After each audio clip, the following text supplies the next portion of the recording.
All right, we'll get started here. Thanks for everybody for joining today at the Cherry webinar. My name's Lex Palmer. I am the US Marketing Coordinator for Phytech, and I'm here with Cody Jordan. So Cody is based in Eastern Washington in the Wenatchee area. He's a customer success manager for Phytech, and he's been with us for the last 3 years. And he has 10 years experience growing cherries as a manager for Dixieland Cherries up in Washington. So today he's going to be presenting on some material with how to win the cherry race. And at the end of the presentation, we are going to be doing a live Q&A. So if you guys could leave your questions in the chat box, we'll get to them at the end. Thank you, Lex. Hi, everybody. Yeah, so today we're going to be talking about how to optimize yield and sizing in cherries. And we're going to go over some tools that I've been using, and I've seen other growers have really good success in optimizing size in sweet and both yellow cherries.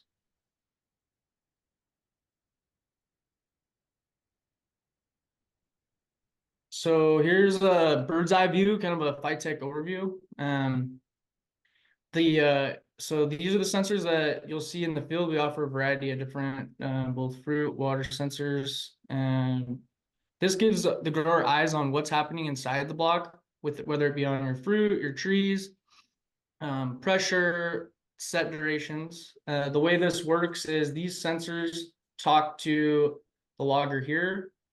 The logger then packages the data, sends it to our Phytech cloud, and then which then sends it to you guys as growers, to your computers, phones, and laptops. This allows you to see what's going on in the field pretty much daily, so you can monitor basically the ins and outs on what's going on. And it's really good to have visibility in your field because I'm going through a little bit of the pains now. I just planted an orchard a couple weeks ago, and like knowing when your water's on and when it's off it's super critical. So and it's peace of mind to know, like, when everything's off, everything went smoothly. It gives you a peace of mind knowing that everything ran according to plan.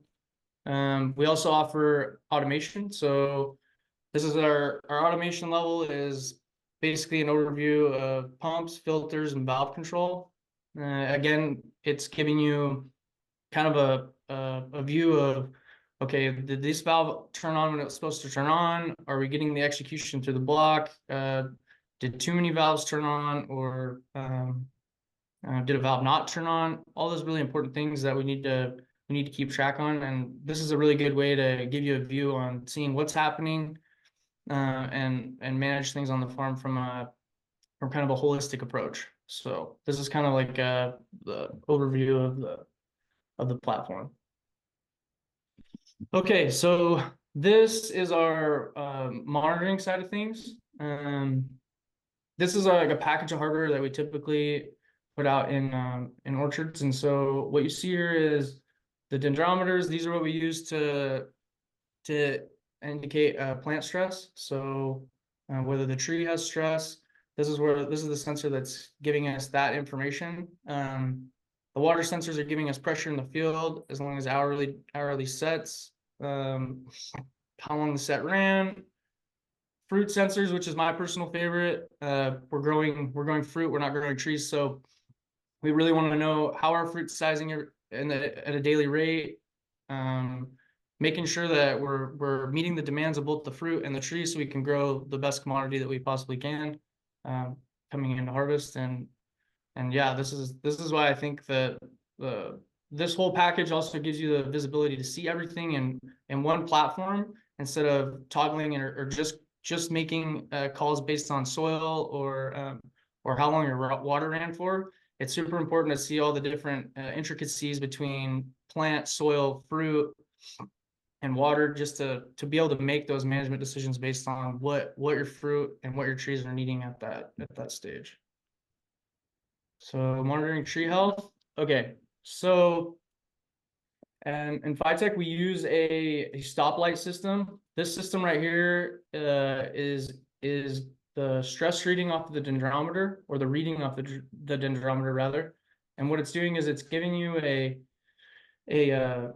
calculation based on how hard the tree is working to extract water, and correlating it to stress. What you see here is on the mobile app, these green bars are indicating that we're having no stress at this moment. And you can see how there's this black trend line. You can see how the tree is actually trending in an upward angle. So this is a sign of growth. The tree's growing at a steady rate. What we're seeing is basically a happy tree with no stress, which in cherries is what we want. We don't want to see stress. We don't want to see stress at all. Stress on the tree results in stress on the fruit, and this will result in a smaller size cherries at the end of the day, which can result in poorer packouts. So we have MDS and growth. These are the two things that you can toggle back and forth with on the dendrometers. MDS, it stands for maximum daily shrinkage. What essentially it means is, the way I look at it is, it's the heartbeat of the tree. The harder the tree is working, the higher this number will get, the harder it's working to pull the water from the soil. So when you see like high numbers on cherries, it means that the trees are working really hard to get that water from the deeper root zone. And we don't want them to work super hard because we don't want the tree to get stressed and we don't want to lose size on our fruit. So this calculation is from here to here on the graph, and then the growth is calculated daily, so it's day to day. So what you're seeing here is basically where the growth is we started here. Did we recover from the day before and grow a little bit? And this is what this is indicating, is we're seeing constant growth, pushing constant growth, and this is where we want to be when we're farming cherries. We want to see growth constantly every day. We don't want to see stress on the trees. We don't really necessarily want to see a bunch of negative growth days. Like you see here, there's a negative day. And we don't want to see really high MDS numbers. Typically in cherries, you'll see like around anywhere from 40 to 80. That's like 60. That's kind of like the window. And then apples is typically 130 to 200. You can even see some in 300. But for cherries, we don't want to see them like above 100, for instance. Like we want to keep the MDS numbers low. We don't want the tree working super hard. Okay, and this is kind of a deeper dive into what I was just talking about. So basically at 6 o'clock, the tree starts its day. And so basically we're losing all of our resources. So it's using everything that it has basically in its tank. And then at night, it's replenishing that. So I like to look at it like if you ran for 2 miles and then you didn't hydrate and you didn't have a protein bar or whatever, and then you have to go and do it again in a couple more hours, like you're not going to be recovered. You're not going to have any energy or carbs to burn or calories to burn to go and recover for the next day. So what this is indicating is when the tree recovers every day, you'll see no stress. This is a good example of, okay, we're growing. We actually grew from here to here and we have a no stress day. When the tree's not recovering fully and it's not getting what it needs to keep pushing growth, you'll start to see these stress days, and these are indicating that maybe we needed to supplement a shot of water in there. And this is what kind of dictates the plant stress indication here. So all right, and so here's where we start to jump into the fruit sensors, and this is why I love the fruit sensors so much. They're my favorite part for sure. So what you see here is you're seeing that no stress on the trees. We're running normal irrigation every other day. We're seeing that we're seeing good trending up with the plant sensors. So trees are happy. We're not seeing any stress here. And you can see with the soil profile, we're getting into the root zone at a good rate here, and we're seeing nice growth on our fruit. And this is in millimeters, so 0.27. You're seeing really nice consistent growth here. And this is what we want. We want to grow our fruit, not and obviously our tree is very important too, but this is like the real focus. So we're growing our fruit at a really good rate here. And you can see, so we went another every other day, and then we started to get hot. And I can also see that we also slowed down on our irrigation. So this is a little bit shorter of a set in a time where we had high heat for 2 days. You can see instantly on that first day of heat, that MDS number jumped up from 38 to 97 to 115. Like instantly, I'm like, okay, I'm stressed. So And then you see the next day we didn't water, we maybe gave it a small shot here, and you can see a result in the tree didn't recover, worked really hard. We lost on our fruit size that day. We still grew, but we didn't grow that much. And you can see what these little sets did with this much heat. We didn't get to the adequate root zone. We didn't irrigate the root zone adequately for this heat that was coming. And we could have made a call here when we saw firstly, when we saw this high MDS number and we saw this heat, we saw, okay, well, we didn't put as much water on as we did a few days ago, and now it's going to get hot. Well, I can see instantly that I have a high MDS number. We need to irrigate. So this was like your first warning that you're going to see a low productive day the following day. So this would have been a good time to irrigate a longer set. Maybe you'll irrigate 2 days in a row, irrigate then, and then start one early in the morning, or 2 sets there. You can see as we keep going, we start to get into higher stress. The tree is a little stressed for watering. It looks like every day here. MDS numbers are high, but if you come down to the soil profile, we're not getting our water to the depth that we need it to get. Shorter sets, it looks like also more frequently, but it's still not getting down to the depth that we really need to get to, which looked like this optimal depth was right in here. So then combined with a high heat day, really high MDS number, didn't recover, we lost size in our fruit. So this is a sign of when we don't recover and we start to really stress, you'll start to see the fastest way for the tree to grab water is taking it from the fruit, and this is when you start to see lost size. And typically in most of our varieties, we only have 65 to 85 days from bloom to harvest. So we can't afford to lose size in that window. So it's super critical that we keep growing every day. And watching these numbers definitely helps that. Okay, so this is kind of an example of post-harvest. At post-harvest here, you can see that obviously we're not growing fruit anymore, but we want to keep our trees happy. So, but we don't want to over-irrigate because we don't want to mess in the fall with a bunch of bull suckers and bull canes to prune on the trees. So just keeping them wet and happy. What you can see here is we ran a set. You see it in the soil. You can see it got really hot here. We kind of plateau. We don't really do too much up and down on the plant sensors. So the trees are, for the most part, we're just hanging out. We irrigated another set. Again, you can see the jump in growth here. Also, you can see how it affected the soil profile. It filled the profile. And then we start growing at an upward angle, and then we kind of plateau again. And then just kind of very gradually keep growing, but we're not overgrowing. We're just keeping the trees happy. We're not stressing them. They're not in a stressed state. They're just going and going along. You can see that we irrigated here and we didn't irrigate for quite a long time. And then you see like this first indication right here when you should start watering again. Anytime you see like a negative number, typically it means like a negative number followed by a really low growth number typically means that your tree is going to start to go into stress. And this is what happens here. You see a -1 on growth, and you see a no day growth. We got a little bit of stress. We water, and now we start to grow again. And you can see that we're not watering that much, but we're just keeping them wet and happy. This is an example of kind of a post-harvest foliage growth.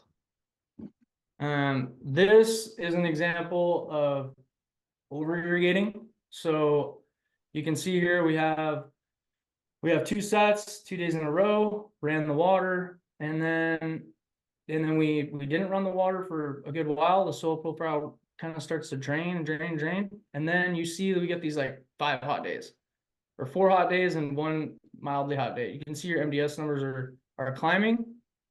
And then we turn some water on, and then we get a really good response here on the MDS, and we start to come out of this curve, and then we start to water every day, 2 sets. Well, the soil profile is already full here, and you can see from like the way that the dendrometer data looks, it looks like just flatlined. We're not seeing those big up and downs. What do I mean by that? Like on this graph that we're just looking at, the big up, down, you can see I used a bunch of energy and I'm recovering. That whole trend line, we're not seeing that here.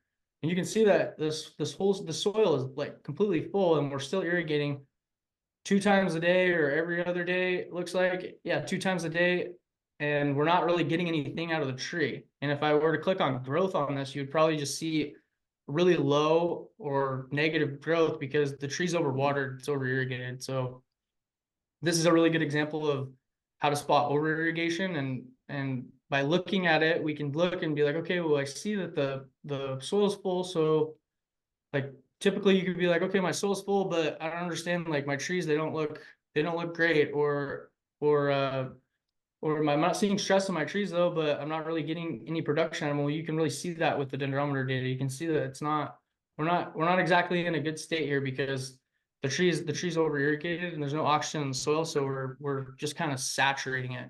So that's an example of over irrigation. Thank you guys. All right, well, thanks, Cody. We'll jump into the live Q&A here. I see I've two questions down here.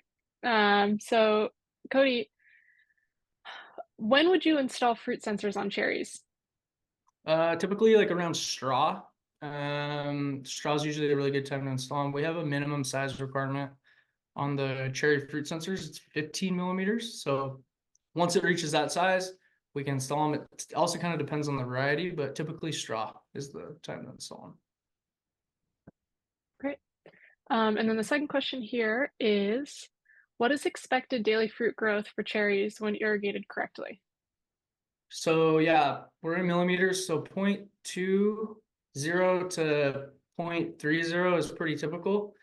As obviously you get later into the season, we're kind of on a bell curve, right? So like we're at the beginning of the season, we're really growing like a lot every day. And then towards the end, like once you get 15 days out or 10 days out from harvest, the curve really kind of starts to plateau. So what you'll see is like those numbers will kind of get a little bit smaller, but typically towards the end, obviously, because we've reached maturity, the fruit is pretty much done growing at this point in time. We're ready for harvest. So typically it's around 0.20 to 0.30, I would say is pretty standard for happy trees.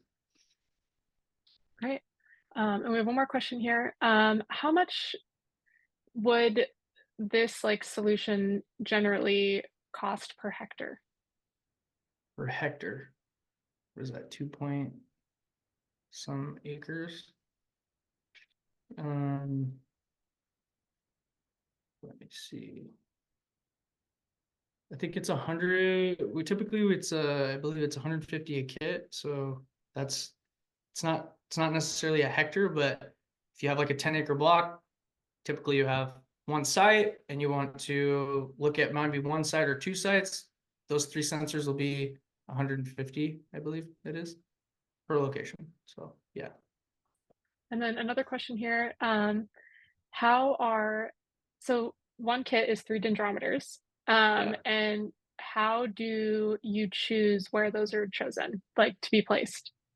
Yeah. So to answer Jason's question, the 3 lucky ones. So what we do is we go out with calipers. We'll size the fruit on the trees. Really, what we want to do is we want to get an average. So we'll size a lot of fruit. We'll look at a lot of fruit. We'll count fruit on the trees to kind of get an estimate of, okay, what's the average crop load per tree? And then we'll start measuring, and we'll measure a bunch of different cherries. And we do the same thing in apples, but we'll just take a caliper and we'll measure a bunch of them, figure out what our average number is, and then we install it on those lucky 3. Yeah, that's usually what we do. It's based on caliper. It's kind of based on field observation. If the grower has like a preferred way of doing it, like for instance in apples, we've had guys specifically want them installed on king blooms versus side. It's all to the grower's what he wants.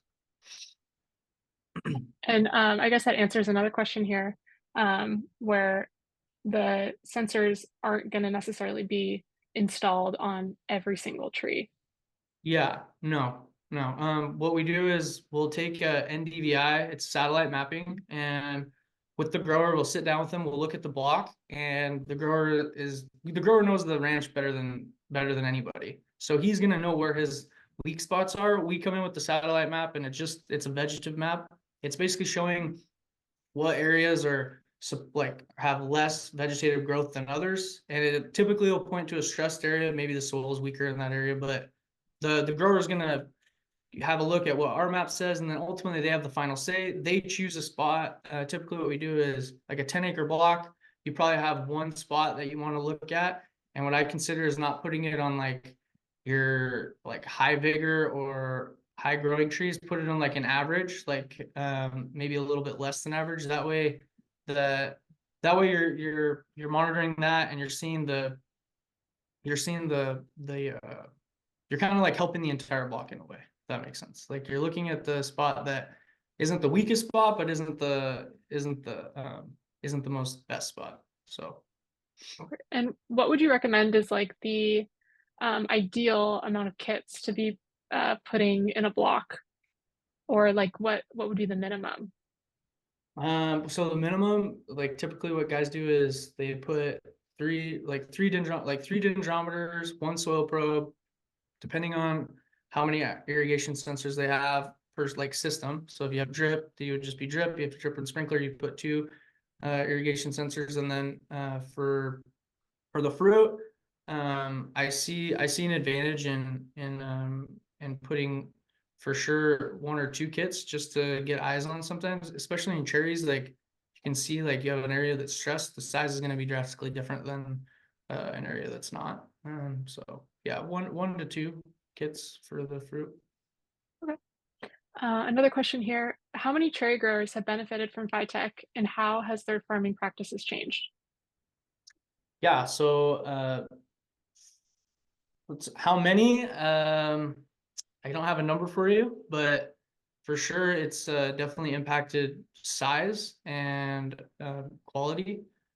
Just speaking from my personal experience, we used it at our farm, and we were able to really size our fruit, and we grow a variety called Sweetheart, which is sometimes difficult with sizing, and crop load management is super important to make sure you don't overcrop your fruit. So to get that size you got to do a couple things. You got to make sure they're watered really well and they're sizing really good daily, and then also like make sure your pruning practices are in check, because Sweetheart's like tendency like to overcrop. So in order to be on that 9.5 row average when you're harvesting, you need to really be paying attention to the water management. And just since we started using it, I've noticed a really big difference. And I've also noticed that the average like 12-hour set every X amount of days, sometimes you don't need that. You can run a lot less water and get across the field faster and still have a really happy tree at the end of the day and not have to use so much water. So that's what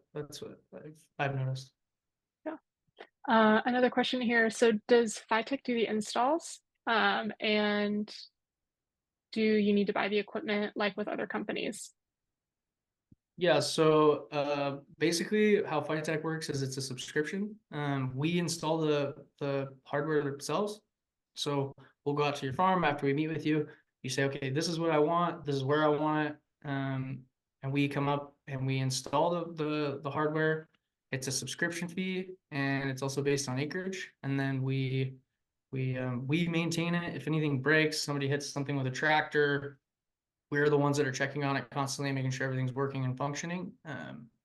And that's how our platform is set up. So you're not necessarily buying the hardware, you're just renting it from us, so we just continue to maintain it. And the new stuff comes out, we roll out the new stuff. So there's no change.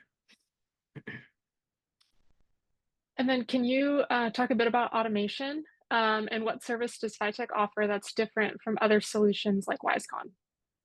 Oh, okay, so that's a good question. So at Phytech, we have Phytech Smart, and so Phytech Smart is a system that we just really started using.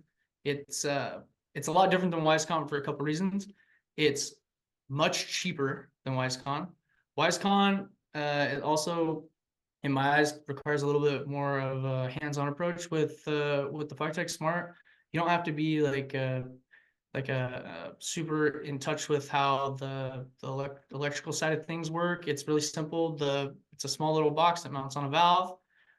We call it a VCU, valve control unit, and It's wired into the solenoid, and it gets a command from basically the master controller, which we call the CBU, which is often at your pump station or at your pond.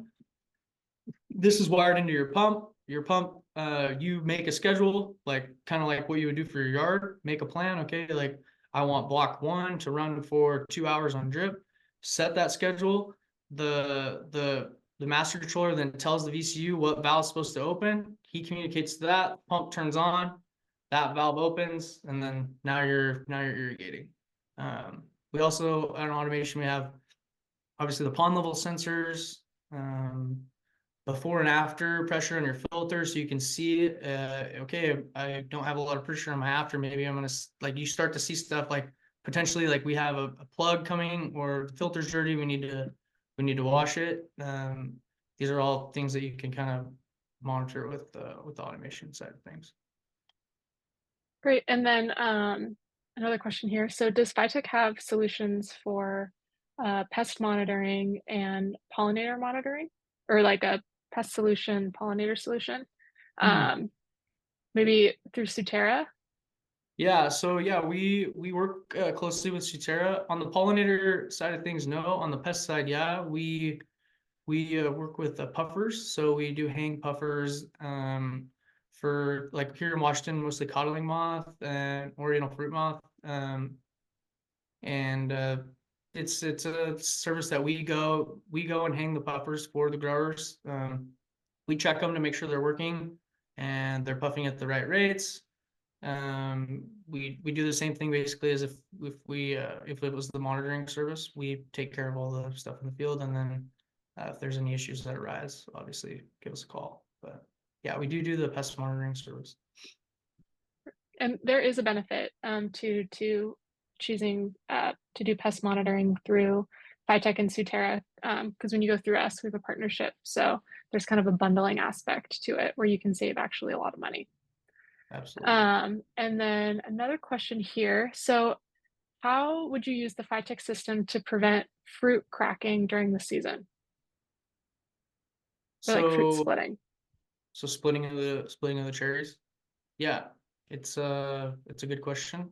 Um, Kind of maybe making sure you're not overwatering your fruit as you get later into the season. So as you get later into the year, you're not gonna be getting these huge spikes in size, because like I said, your fruit's starting to slow down, like when you're like 10, 15 days out. So you could use Phytech to make sure that you're not, I guess, oversizing your fruit. Like, you don't want to see like all these really big numbers as you get to the tail end of the season, all in like a small duration of time. So 4 to 5 day window. You don't necessarily want to be like 0.30, 0.30, 0.35, because like maybe your fruit sizing too fast, and this is what's going to relate to splits. So you can use that fruit sizing to really dial in and look and say, okay, like I'm sizing good, and you want to size good, but we also don't want to we won't want to oversize and then relate to cracks in our cherries. Or if it, like, how it typically works is when we're going to harvest like 5 days out, okay, here comes a rainstorm. Like, you don't want it to like barely rain and then you lose all your fruit either. So you could use the fruit sizing and to really monitor how fast your fruit's growing and at what rate, and then also by looking at the soil, like what the tree actually needs and maybe what it doesn't need. Right. So another question here, is there a minimum level of MDS on the tree sensors that indicate over irrigation? Minimum level of NDS. Um, there isn't. No. Okay. And then will the system notify like as an alert if irrigation is needed, or does the person have to look at the app? It's a great question. Yeah. So you can set alerts for soil, and you can set those. Let's see here. See this red line here? You can set threshold lines. So this is like a refill line that you can set if you want to get an alert, like, hey, block 1 has gone below 75% field capacity. It can send you a push notification, and then now you know, okay, like my block's getting a little dry, maybe I want to turn the water on. And Okay. there's other things you can Um, do that. automation the same way. It can give you alerts on pond level. If it's like getting to the full stage, it'll let you know. Pressure, you can set pressure thresholds in the block, so on. I have a comment down here too that says, I'm not sure how I'm going to look through all this data. How does Phytech help me on a daily basis? Will you be talking to me, or should I be doing all of this on my own? No, you'd be talking to me or one of our reps. We're there to help. That's all. That's our whole point, is to go and meet with our growers and make sure they're understanding the information that we're providing, and if they don't, what needs cleared up and how can we help? And that's what we're here for, is for help. Great. And then just so there's a few questions in here that are kind of more specific, asking about the cost of the service for Mhm. like a particular amount of acres.